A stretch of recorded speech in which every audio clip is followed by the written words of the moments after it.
Saludos país, saludos mundo, voz para el cambio.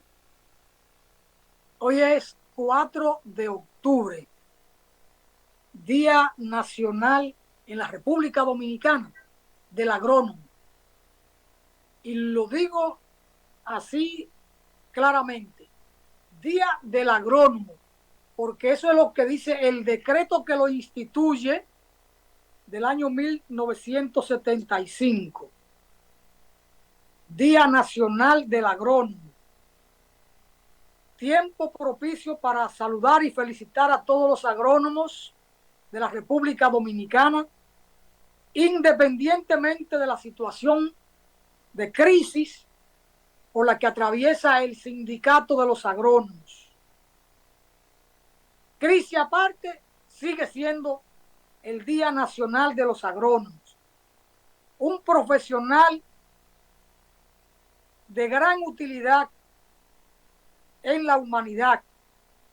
Es la agricultura, de acuerdo a Séneca, la actividad más importante de la humanidad, porque es la que permite, es la que produce los alimentos. Sin comida, ¿quién vive? Es la actividad más noble porque el agricultor produce para otros, aunque también produce para él, porque él es parte de los que consumen.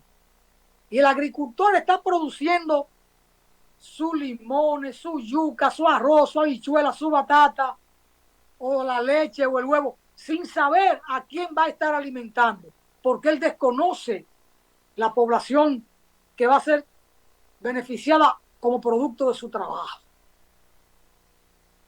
Es la función más noble, la agricultura. Y el agrónomo juega un papel importante en esa dirección porque es el que domina la técnica, conoce la tecnología que permite producir más en menos, es decir, obtener más frutos en menos tareas de tierra. Eso implica aumentar la productividad. Por eso los políticos nuestros han dicho, comer es primero. Hubo uno que dijo eso. Claro, porque quien no come no piensa. Quien no se alimenta bien no tiene salud. Ya lo decía José Ramón López hace siglo y medio, porque lo dijo por allá por 1881, en su trabajo formidable, La alimentación y las razas. Pueblo que no se alimenta adecuadamente es pueblo que va rumbo a la degeneración física, moral e intelectual. Eso lo sentenció José Ramón López. Los marxistas podrán decir que Carlos Marx aterrizó tesis sobre ese particular. Bien, pero José Ramón López no conocía a Carlos Marx y su obra. Probablemente no. Estábamos aquí en esta islita y Carlos Marx hizo su portentosa obra entre Inglaterra y Alemania, Francia. Pero bien, hoy es Día del Agrónomo. ¿Por qué Día del Agrónomo? Porque un 4 de octubre del año 1970 se fundó el Sindicato de los Agrónomos. Saludo a don Jacinto Sención, que está por ahí. Y entonces, Rafael Martínez Richés, que era el presidente del Sindicato de los Agrónomos, llamada Asociación Nacional de Profesionales Agrícolas cuando se funda, solicitó al presidente de la República de entonces que designara ese día como el Día del Agrónomo. Y efectivamente, lo complació el presidente y mediante decreto instituyó el día 4 de octubre como el Día del Agrónomo. Ando buscando en uno de mis libros el decreto. Pero bueno, no me preparé para eso. Me confié mucho. Me confié a la memoria. Pero eso es lo importante, que hoy es el Día del Agrónomo. Vuelvo atrás. Es una pena, duele y duele hondo, que la asociación esté atravesando por una situación de crisis en términos organizativos, en términos de liderazgo, y dos sectores dentro de la asociación altamente politizados se reclamen ser los genuinos representantes de la asociación. La división no conduce a nada bueno. Es la unidad la que da fuerza, la que permite luchar por mejores propósitos y por propósitos colectivos, comunes. Por más esfuerzo que hicimos para que no se dividiera la asociación, no hubo manera, porque los sectarismos políticos lo condujeron a ese callejón que hoy no tiene salida, como se lo advertíamos.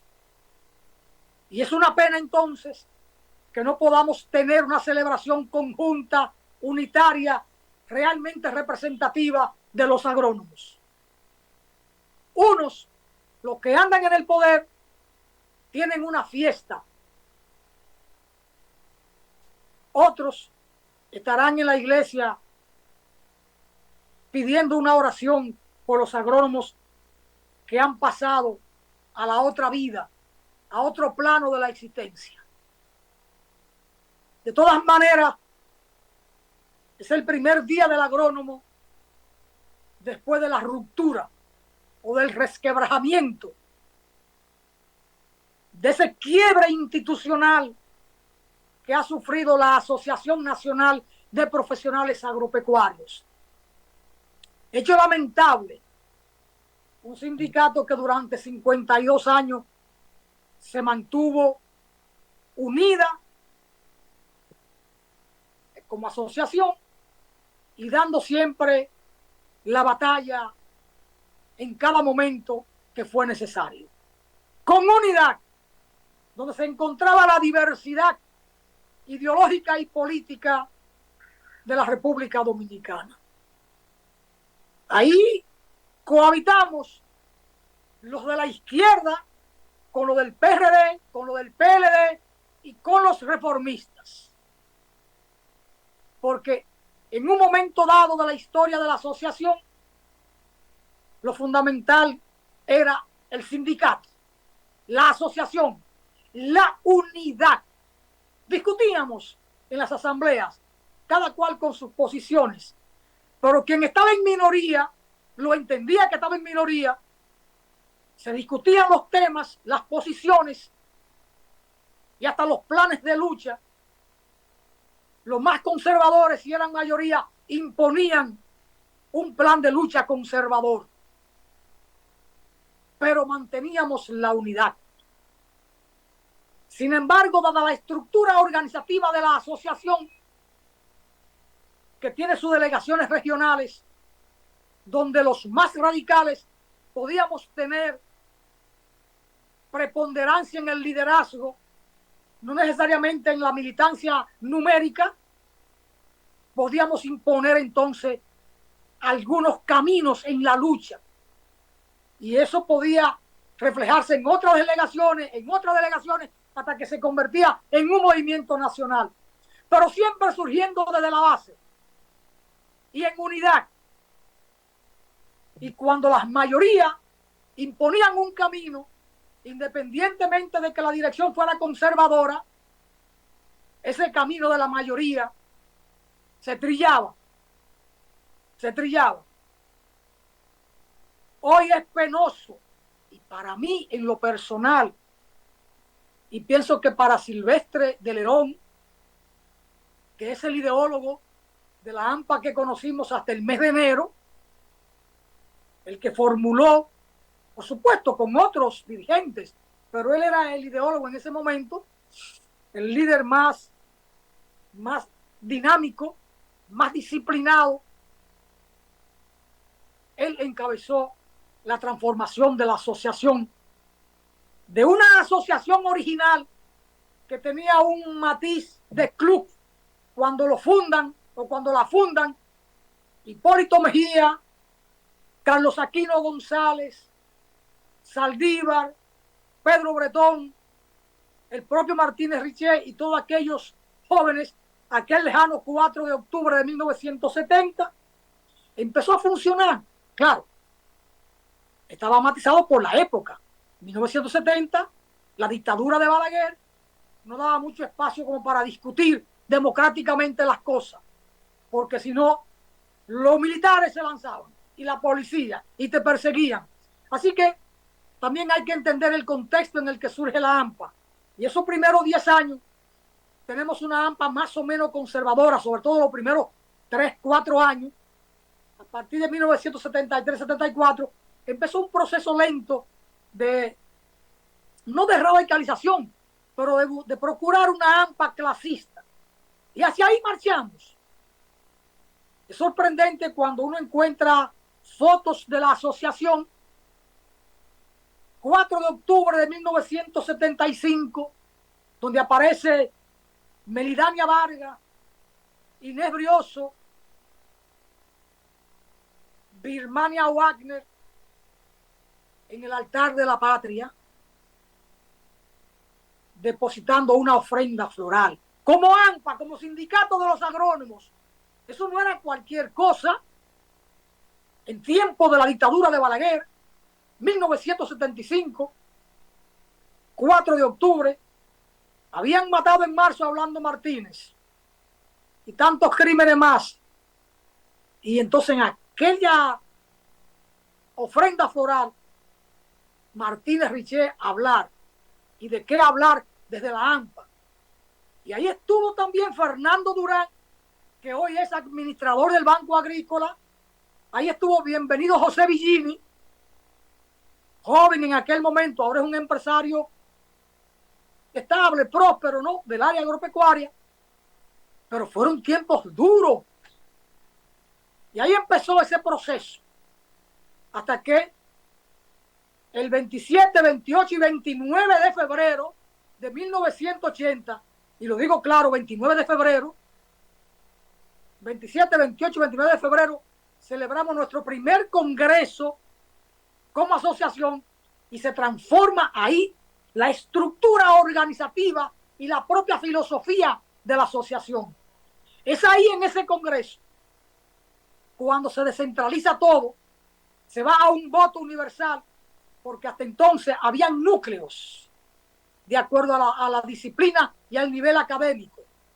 Sí, núcleo de maestro en cultivo, núcleo de bachilleres agrícolas, núcleo de veterinarios, núcleo de ingenieros agrónomos, núcleo de peritos agrónomos.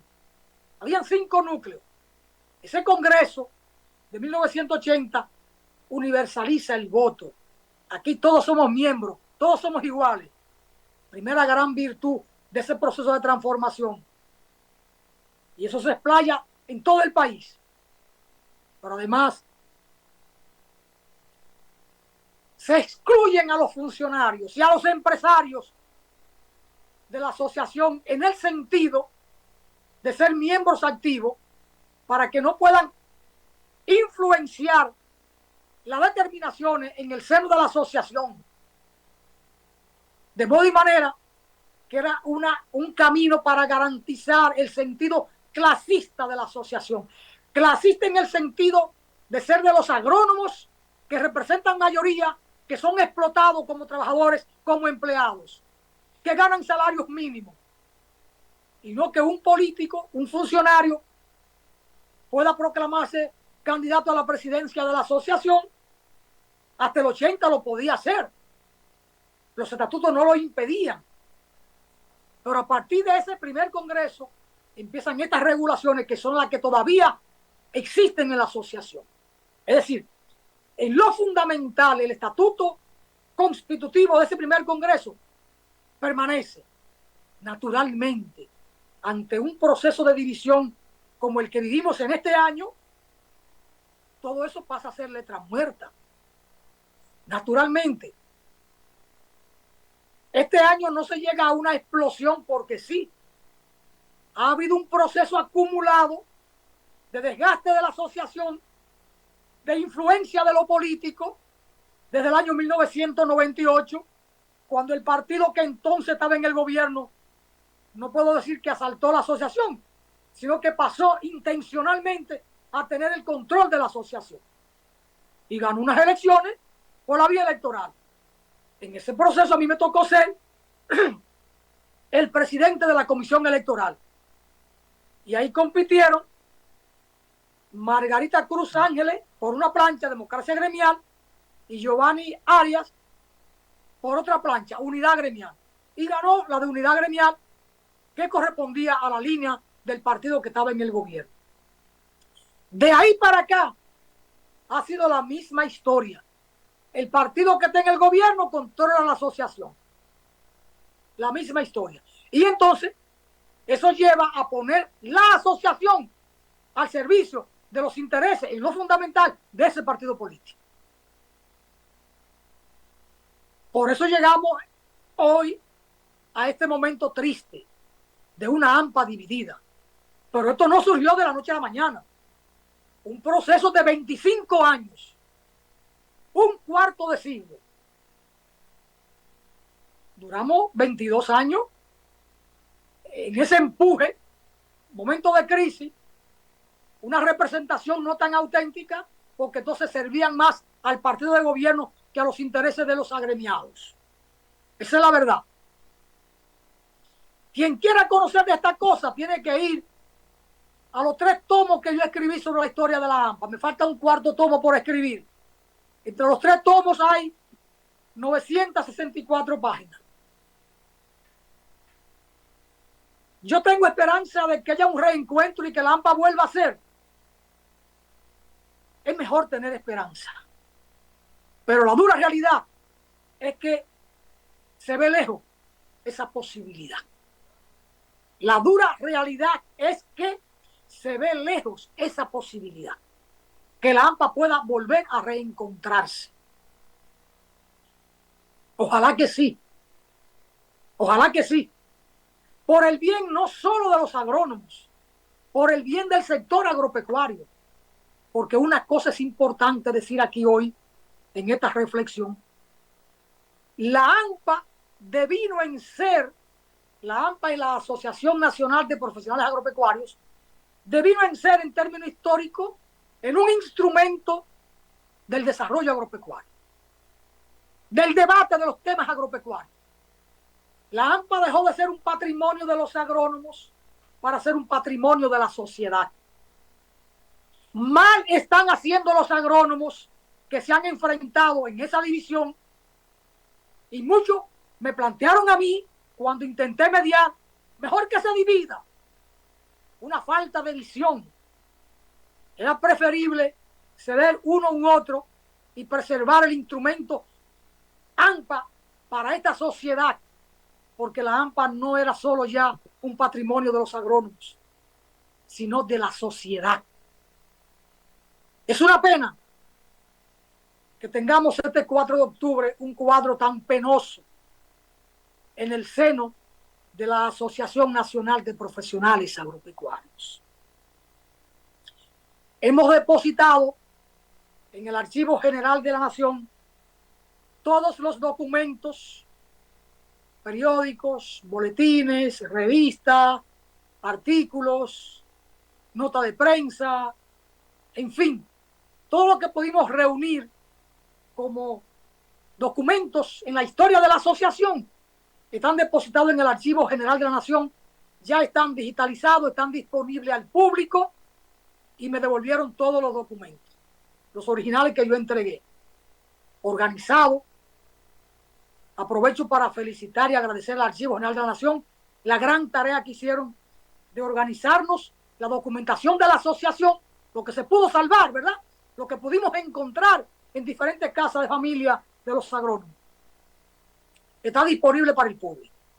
Quien quiera seguir estudiando la historia de la asociación más allá de los 3 tomos que publicamos, en el archivo está toda la documentación organizada, digitalizada. Se la pueden enviar con un clic. Usted escribe a un correo del Archivo General de la Nación y se lo envían enseguida. Enseguida. O usted pasa por el archivo, lo solicita y se lo entregan de una vez. Toda la documentación. Aquella documentación que yo pasé 8 o 9 años reuniendo, la encuentra ahora en tan solo 3 segundos. Pausamos, Natanael. Gracias, amigos y amigos, por estar ahí. Retornamos en breve con Luis Salazar. La maestra Paula Xiomara escribe por aquí. Muchas felicidades para mi querido don Alfonso Torres y con él a todos los agrónomos en su día, profesionales indispensables para el bienestar y la supervivencia humana. Así es, maestra Paula Xiomara. Muchas gracias. Pausamos.